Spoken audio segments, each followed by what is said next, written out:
Good morning વિદ્યાર્થીઓ. Computer વિષય ધોરણ 9. વિદ્યાર્થીઓ, ધોરણ 9માં આપણે ચેપ્ટર નંબર 6ના MCQ અને રિવિઝન કમ્પ્લીટ કર્યું હતું. ત્યારબાદ હવે આપણે ચેપ્ટર નંબર 6માં એક જ ટોપિક છે પ્રેક્ટિકલ માટેનો, રૂટ ડિરેક્ટરી ક્યાંથી જોવા મળે છે, ફાઇલ્સ અને ફોલ્ડર્સ ક્યાંથી જોવા મળે છે, વિન્ડોઝમાં લિનક્સ ઓપરેટિંગ સિસ્ટમમાં તમે કોઈ પણ વિન્ડો ખોલો છો તો એના કયા ઘટકને કયા નામથી ઓળખવામાં આવે છે એ બધાની ચર્ચા છે. એટલે આકૃતિ ચેપ્ટર નંબર 6માં આકૃતિ 6.10 અને આકૃતિ 6.11 એના વિશેનું પ્રેક્ટિકલ, બરાબર. થિયોરીમાં તો તમને સરસ આકૃતિ આપેલી જ છે, આપણે એની વિસ્તૃત ચર્ચા કરેલી જ છે, પણ એ સિવાય એક વખત હું તમને એ વસ્તુ પ્રેક્ટિકલમાં પણ બતાવી દઉં છું. તો ચેપ્ટર નંબર 6માં બહુ નાનકડો એક પ્રેક્ટિકલ છે, ખાલી વિન્ડોનું ડિસ્ક્રિપ્શન છે અને લિનક્સ ઉબુન્ટુ લિનક્સના ડેસ્કટોપમાં કઈ જગ્યાએ ફાઇલ અને ફોલ્ડર્સ જોવાના છે, ક્યાં હોય છે, એની ચર્ચા છે. તો વિદ્યાર્થીઓ, આજના આ વિડીયોમાં આપણે ધોરણ 9 કોમ્પ્યુટર વિષય ચેપ્ટર નંબર 6 નું પ્રેક્ટિકલ જોવાનું છે, બરાબર. તો અત્યારે હાલ તમારી સ્ક્રીન સામે, બરાબર, તમારી સ્ક્રીન સામે ઉબુન્ટુનો ડેસ્કટોપ છે, બરાબર. ઉબુન્ટુનો ડેસ્કટોપ છે તમારી સ્ક્રીન સામે. એ ડેસ્કટોપમાં જ્યાં મારું કર્સર ફરે છે એ જગ્યા જે છે, જેમ આપણે સ્ટાર્ટ બટન હોય છે વિન્ડોઝમાં, તમને બધાને વિન્ડોઝનો પરિચય તો ઘણો સરસ છે, બરાબર. તો એવી જ રીતે લિનક્સ ઓએસમાં, લિનક્સ ઓપરેટિંગ સિસ્ટમમાં જે નીચેની તરફ સ્ટાર્ટ બટન હોય છે વિન્ડોઝમાં એવું નથી, પણ અહીંયા જો તમને સાઈડમાં ડેશ હોમ જોવા મળશે, ડેશબોર્ડ જોવા મળશે સાઈડમાં ઊભું, બરાબર. એની ઉપર લખ્યું છે ઉબુન્ટુ ડેસ્કટોપ, એટલે આ મુખ્ય ડેસ્કટોપ સ્ક્રીન છે, બરાબર. હવે એમાં ડેશબોર્ડ જે તમને જોવા મળે છે ઊભું, એ ડેશબોર્ડમાં પહેલો જ આઇકોન છે ડેશ હોમ, બરાબર. પહેલો આઇકોન શું છે? Dash home. તો ડેશ હોમ આઇકોન શું કામ કરે છે? તો જેમ આપણે સ્ટાર્ટ બટન પર ક્લિક કરીએ અને એમાં રહેલા પ્રોગ્રામ બતાવે છે ને, એવી જ રીતે ડેશ હોમ પણ લિનક્સમાં રહેલા પ્રોગ્રામ્સ, એટલે કે કમ્પ્યુટરમાં રહેલા પ્રોગ્રામ્સની યાદી આપે છે, બરાબર. એમાં જો text editor, LibreOffice, rhythm box, calculator, કેલ્સી, બરાબર, આ બધું તમને જોવા મળશે. ઇન શોર્ટ, રિસન્ટ એપ્લિકેશન તમારા કોમ્પ્યુટરમાં જે પણ ખોલેલી હશે એનું લિસ્ટ બતાવશે, બરાબર. એના પછી અહીંયા તમે જોઈ શકશો રિસન્ટ ફાઇલ્સ. શું લખેલું છે? Recent file. રિસન્ટ ફાઇલ એટલે અત્યારે હાલ તાજેતરમાં તમે કઈ કઈ ફાઇલ ખોલેલું છે એનું પણ લિસ્ટ જોવા મળશે. ડેશબોર્ડમાં ડેશ હોમમાં બે ભાગ પડે છે, રિસન્ટ એપ્લિકેશન અને રિસન્ટ ફાઇલ. તાજેતરમાં તમે જે એપ્લિકેશન્સ ખોલી હશે એનું લિસ્ટ, અને એ એપ્લિકેશન ઉપયોગ કરીને તમે કઈ ફાઇલ બનાવી હશે અથવા કઈ ફાઇલ ખોલી હશે એનું લિસ્ટ બતાવે છે, બરાબર. હવે આપણે એના પછી આવે છે Firefox web browser. Firefox web browser, જો ઇન્ટરનેટ કનેક્શન હોય તો જેમ આપણે ગૂગલ ક્રોમ વાપરીએ છીએ એવી જ રીતે આપણે ફાયરફોક્સ વેબ બ્રાઉઝર વાપરવાનું છે, બરાબર. અત્યારે આપણે ઇન્ટરનેટ કનેક્શન નથી આ કમ્પ્યુટરમાં, એટલા માટે એરર બતાવે છે. નહીતર તો તમે કોઈ પણ સ્પેલિંગ શોધી અને એના વિશેની માહિતી મેળવી શકો છો, જેમ આપણે ગૂગલમાં શોધીએ છીએ ને એ જ પ્રમાણે, બરોબર છે. હવે આગળ વધીએ.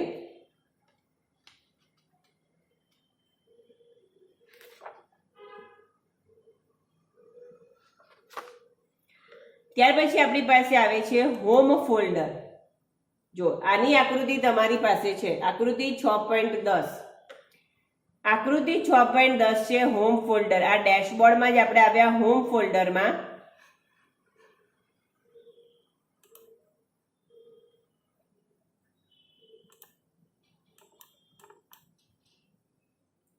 એને આપણે બંધ કરી દઈએ, ફાયરફોક્સની અત્યારે જરૂર નથી, આપણને જ નથી. હવે આપણે ક્યાં આવ્યા? ત્રીજું જે છે હોમ ફોલ્ડર. હવે આ હોમ ફોલ્ડરની આકૃતિ તમારે આપેલી છે ટેક્સ્ટ બુકમાં, આકૃતિ 6.10. હવે આ હોમ ફોલ્ડર શું કામ કરે છે એની થોડી ચર્ચા કરી લઈએ. જે ફાઇલ સિસ્ટમ માટેનું GUI છે, ગ્રાફિકલ યુઝર ઇન્ટરફેસ છે ફાઇલ સિસ્ટમ માટેનું.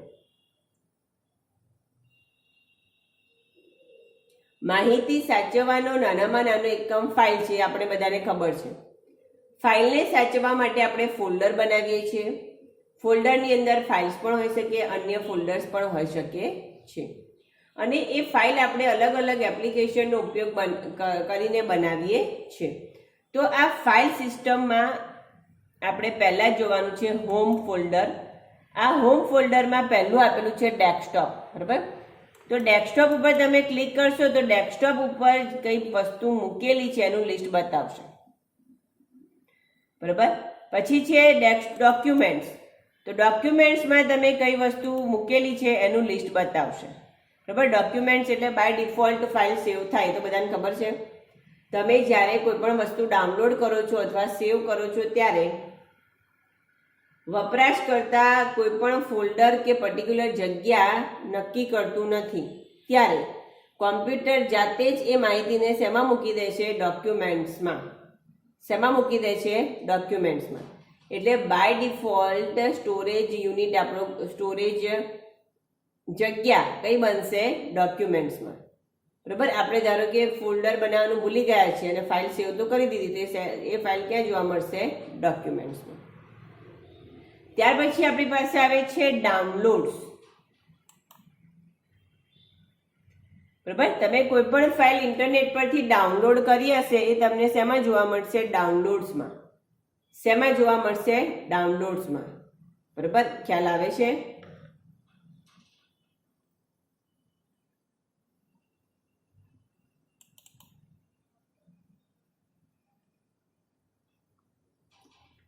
પછી આપણને આપ્યું છે મ્યુઝિક ફાઇલ.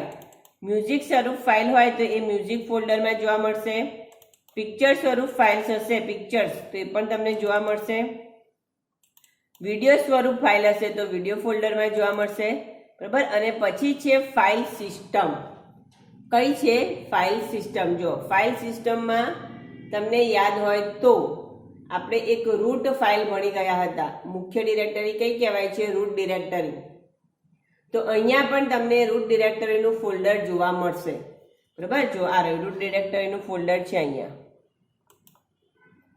આ જે મેં સિલેક્ટ કરેલું છે ને, જે કર્સર ફરે છે, કયું છે? રૂટ ડિરેક્ટરીનું ફોલ્ડર છે.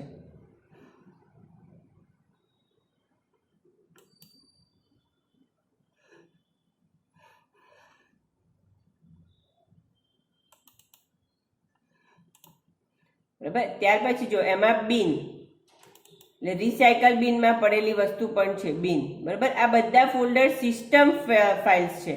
આ બધા જ ફોલ્ડર્સ કેવા છે? સિસ્ટમ ફોલ્ડર છે, સિસ્ટમ ફાઇલ્સ છે. આમાંથી જો કોઈ પણ ફોલ્ડર કે ફાઇલ ડિલીટ થઈ જાય તો તમારી આખી સિસ્ટમ, ઓપરેટિંગ સિસ્ટમમાં ગડબડ શરૂ થઈ જાય, એટલે કે ઓપરેટિંગ સિસ્ટમ કામ આપતું બંધ થઈ જાય, બરાબર. અહીંયા તમને નામ મળ્યું જ છે કે ફાઇલ સિસ્ટમ, એટલે સિસ્ટમ માટે અગત્યની જે ફાઇલ છે એ, બરાબર. હવે અહીંયા મેં રૂટ ડિરેક્ટરી પર ક્લિક કરી તો મને મેસેજ મળ્યો the folder content could not be display. કારણ કે રૂટ ડિરેક્ટરી એ મુખ્ય ડિરેક્ટરી છે, એના માટે તમારે સુપર યુઝર પાસેથી પરમિશન લેવી પડે અને પછી જ એ ફોલ્ડર ખોલાય, બરાબર. કારણ કે જો એ ફોલ્ડરમાં કોઈ ચેન્જીસ થઈ જાય, એ ફોલ્ડરમાંથી કોઈ ફાઇલ ડિલીટ થઈ જાય તો સમગ્ર સિસ્ટમ ખોરવાઈ જાય છે. એટલે રૂટ ડિરેક્ટરી કે રૂટ ફોલ્ડર ખોલવા માટે સુપર યુઝરની પરમિશન લેવી પડે. યાદ છે ને, આપણે ચેપ્ટર નંબર 6માં ભણી ગયા હતા નોર્મલ યુઝર, એડમિનિસ્ટ્રેટર યુઝર અને સુપર યુઝર, બરાબર. તો આપણે શેનો ઉપયોગ કરવો પડે? સુપર યુઝરનો, બરાબર. ત્યાર પછી છે ટ્રેસ. હવે ટ્રેસ એટલે રિસાયકલ બિન. જેમ વિન્ડોઝમાં રિસાયકલ બિન આવે છે એવી જ રીતે લિનક્સ ઉબુન્ટુમાં ટ્રેસ ફોલ્ડર આવે છે. તમે કોઈ પણ ફાઇલ, ચિત્ર, વિડીયો કે કંઈ પણ વસ્તુ ડિલીટ કરો છો તો એ જગ્યાએથી તો ડિલીટ થઈ જાય છે, પણ એ વસ્તુ ક્યાં હોય છે? ટ્રેસમાં, રિસાયકલ બિનમાં, બરાબર. તો લિનક્સ ઉબુન્ટુમાં રિસાયકલ બિનને કયું ફોલ્ડર કહેવામાં આવે છે? ટ્રેસ. હવે એ વસ્તુ ડિલીટ થઈને ટ્રેસ ફોલ્ડરમાં આવી છે ટ્રેસ ફોલ્ડરમાંથી પાછી તમારે રિકવર કરવી હોય તો કરી શકાય છે, પણ જો ટ્રેસ ફોલ્ડરમાંથી પણ ડિલીટ થઈ ગઈ તો એ પરમેનન્ટ ડિલીટ થશે. ખ્યાલ આવે છે દરેકને? બરોબર છે. આગળ જઈએ. ત્યાર પછી નેટવર્કનું એક ફોલ્ડર છે, બરોબર. ત્યાં નેટવર્ક કનેક્શન નથી એટલે એક્ટિવ નહીં થાય, પણ આટલો ખ્યાલ આવી ગયો દરેકને, બરોબર. આકૃતિ 6.10 આપણને એવું કહે છે કે ફાઇલ સિસ્ટમના આ બધા ઘટકો છે, જેમાં ડિફોલ્ટ ફાઇલ, કોમ્પ્યુટરમાં રહેલી ડિફોલ્ટ ફાઇલ તમને જોવા મળે છે. હોમ ડિરેક્ટરી, ડેસ્કટોપ, બરોબર, documents, download, music file, picture, video file અને ફાઇલ સિસ્ટમ પણ જોવા મળે છે, જે ઘણી જ અગત્યની છે. આટલું ખ્યાલ આવી ગયો છે વિદ્યાર્થીઓ, બરોબર. એમાં તમે કોઈ પણ યુઝર હશે તમારો, બરોબર, જે યુઝર હશે એનું પણ લિસ્ટ અહીંયા બતાવશે, બરોબર. જો હોમ ડિરેક્ટરીમાં ડેસ્કટોપ, ડોક્યુમેન્ટ, ડાઉનલોડ, બરોબર, પિક્ચર્સ, જે બીજા તમારા યુઝર્સ હશે, એક્ઝામ્પલ્સ, એ બધું જ બતાવે છે, બરોબર. તો આ બધી ડિફોલ્ટ ફાઇલ એમાં રહેલી છે.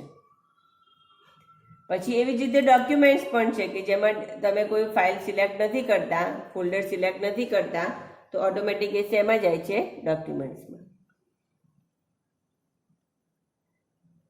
ડિલીટેડ આઇટમ ક્યાં જોવા મળે છે?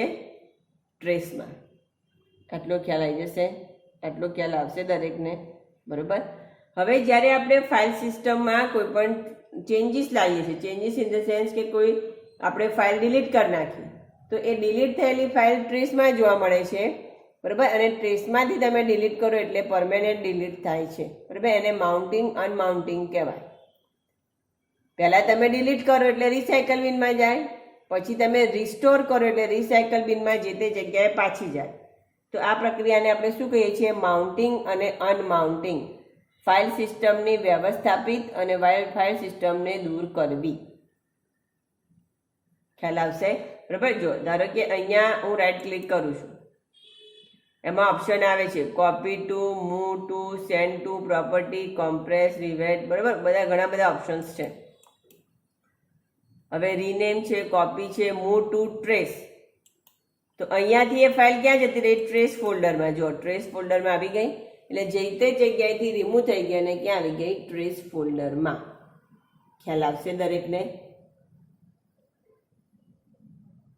જો હવે આપણે આ ટ્રેસ ફોલ્ડરમાં ફરી રાઈટ ક્લિક કરીએ, કોપી ટુ, મૂવ ટુ, બરાબર. અહીંયાથી તમારે direct open with other applications, open with text editor, બરાબર. અહીંયાથી તમારે એને બીજી કોઈ જગ્યાએ ખસેડવી હોય તો મૂવ ટુ કરી દો હોમ ડિરેક્ટરી. તો જો અહીંયાથી ખસીને પાછી ક્યાં જતી રહી? હોમ ડિરેક્ટરીમાં. ખ્યાલ આવશે? આ રહી, જો એડ, આ રહી ફાઇલ add.txt. ખ્યાલ આવે છે દરેકને? બરોબર. તો કહેવાનો મતલબ છે આ રીતે ટ્રેસમાંથી પણ તમે કોઈ જગ્યાએથી ફાઇલ ખસેડી શકો છો. આટલો ખ્યાલ આવી ગયો. હવે આપણે આકૃતિ 6.11 જે આપી છે એની ચર્ચા કરી લઈએ. આકૃતિ 6.11 તમને કીધું છે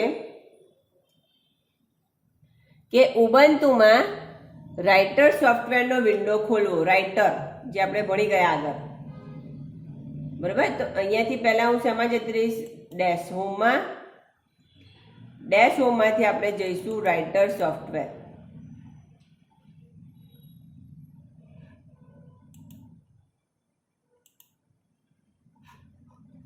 અને આના વિન્ડો વિશેની આપણે ચર્ચા કરવાનું કીધું છે.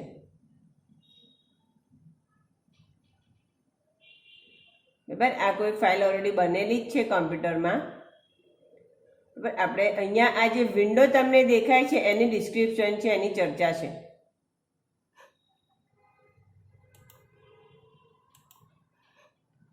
ફૂલ સ્ક્રીન કરી દઈએ એને.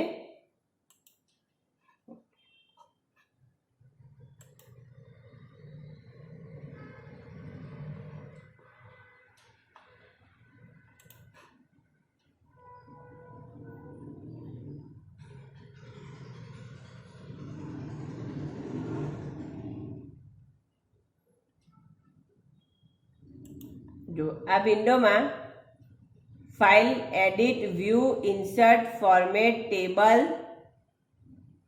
ટૂલ્સ, વિન્ડોઝ અને હેલ્પ. બરાબર, ઉપર જે આ લાઈન આપેલી છે ફાઇલ, એડિટ, દરેક જણા એવું હોય તો આ વિડીયો જોતી વખતે ટેક્સ્ટ બુક ખુલ્લી રાખજો એટલે ખ્યાલ આવશે વધારે. આકૃતિ 6.11 પેજ નંબર 70. બરાબર, જો હવે મેં રાઇટરનો વિન્ડો ખોલ્યો છે. આપણને રાઇટરનો વિન્ડોનું જ ઉદાહરણ આપ્યું છે. ઉબુન્ટુ લિનક્સમાં રાઇટરનો વિન્ડો ખોલવો.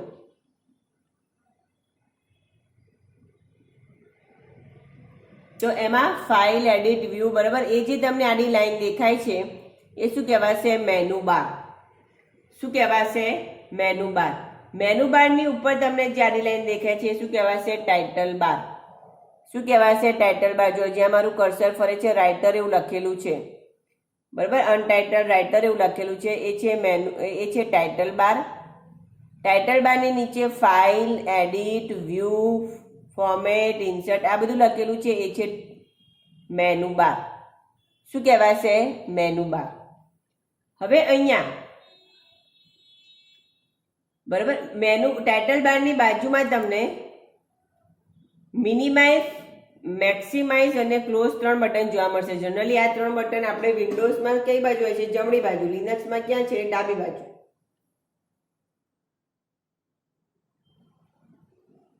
ફાઇલને મિનિમાઇઝ કરવા, મેક્સિમાઇઝ કરવા અને બંધ કરવા માટેના 3 બટન છે, એટલે કે મિનિમાઇઝ, મેક્સિમાઇઝ અને ક્લોઝ બટન.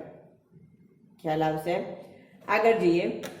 એના પછી નીચે તમને મેનુ બારની નીચે તમને નાના નાના ટૂલ્સ દેખાય છે. બરાબર, આ જે નાના નાના ટૂલ્સ છે એને કહેવાય tool bar. Formatting tool bar, standard tool bar, એવા બધા નામ છે. ટૂલબાર્સની નીચેનો જે ભાગ છે એને કહેવાય પેજ, જ્યાં આપણે કામ કરવાનું છે. હવે એ પેજને ઉપર નીચે કરવા માટે સ્ક્રોલ બાર હોય છે. શું હોય છે? Scroll bar. એ છે vertical scroll bar. Vertical scroll bar, ઉપર નીચે કરવા માટેનો વર્ટિકલ સ્ક્રોલ બાર. એવી જ રીતે નીચે પણ હોય છે. ડાબી જમણી બાજુ ખસેડવું હોય તો આપણી પાસે આવે છે હોરિઝોન્ટલ સ્ક્રોલ બાર.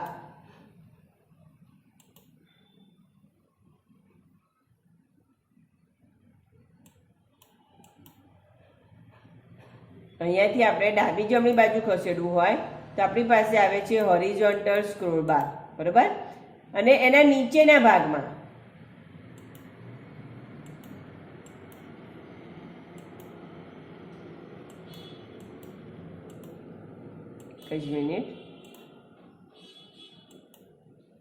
હવે જો એના નીચેના ભાગમાં આ વર્ટિકલ સ્ક્રોલ બાર છે, તમે જોઈ શકશો. હવે એવી જ રીતે અહીંયા નીચેના ભાગમાં પણ હોરિઝોન્ટલ સ્ક્રોલ બાર આપેલો હોય છે. બરાબર, નીચેના ભાગમાં શું હોય છે? Horizontal scroll bar.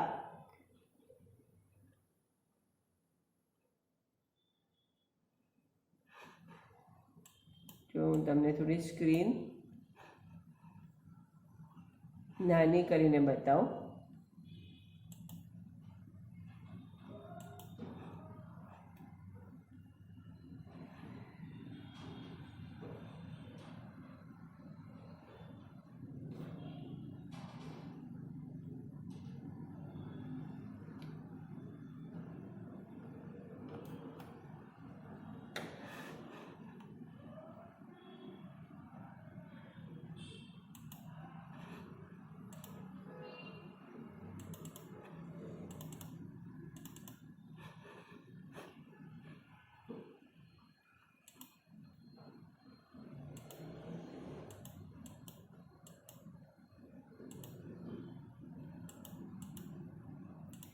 એક જ મિનિટ, થોડી સ્ક્રીન તમને નાની કરીને બતાવો એટલે શું ખ્યાલ આવે.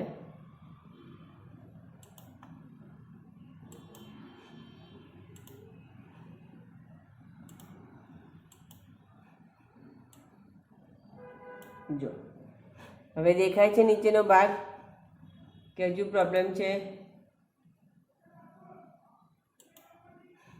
જો હવે અહીંયા તમને જો અહીંયા નીચેના ભાગમાં લખેલું દેખાય છે દરેકને. અહીંયા નીચેના ભાગમાં લખેલું છે. આમાં ઝૂમ સ્ક્રીન નથી થતું.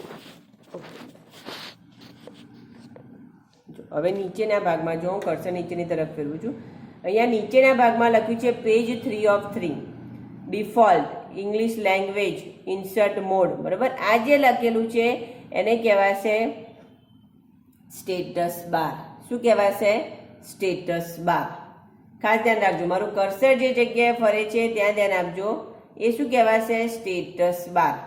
જ્યાં નંબર ઓફ પેજીસ એટલે કે પેજ નંબર લખેલા હોય, ડિફોલ્ટ લખેલું હોય, લેંગ્વેજ આપણે કઈ યુઝ કરીએ છીએ એ લખેલું હોય, અને કયા મોડમાં છે, ઇન્સર્ટ મોડમાં કે કયા મોડમાં, એ બધી જ માહિતી જે લખેલી હોય એને શું કહેવાશે?